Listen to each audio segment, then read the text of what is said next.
Good morning, y'all. So I want to go over this DYNACO ST70 that I just got done restoring. I had to replace the coupling caps.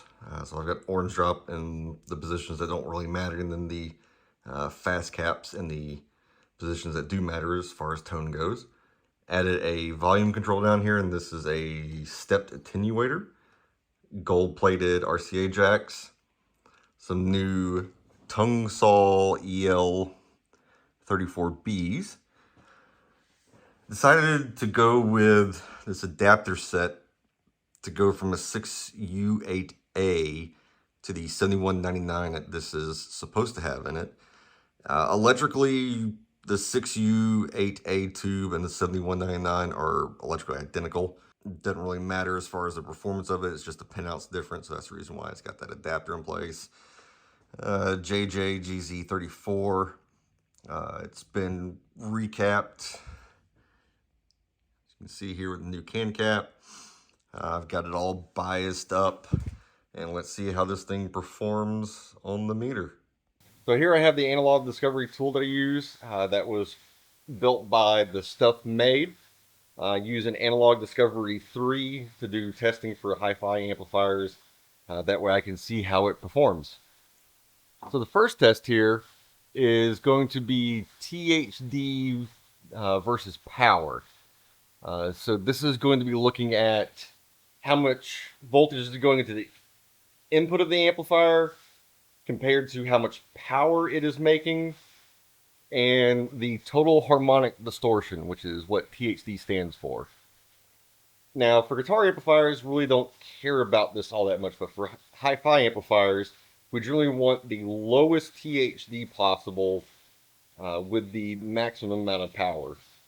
So with this DYNACO ST70, we can see that the lowest THD here is 0.05%.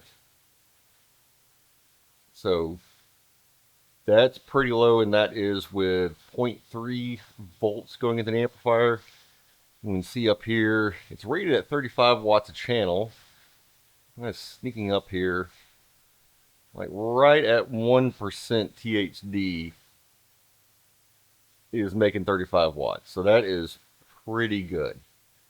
So next up, we'll do a frequency response.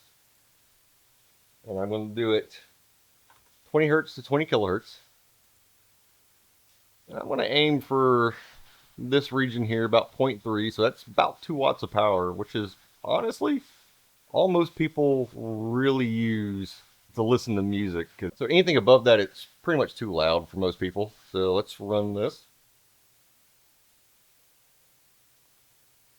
So this is looking at both channels, and what you're basically looking for is a straight line across.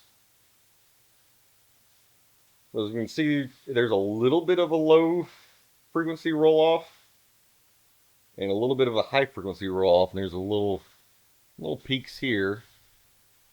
But down here at 20 hertz, we're down by 0.3 decibels. On the other side, same 0.3. And between channel to channel, it's about 1/10 of a decibel, which is, you're not going to hear that much. So then looking at the THD versus frequency, so we can kind of see, is it distorting at a certain frequency level more than it is in another one?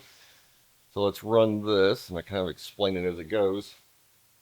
So generally we should see that the lower frequencies will be distorted more than the higher frequencies. And that's just because the lower frequencies use more power than the higher frequencies do.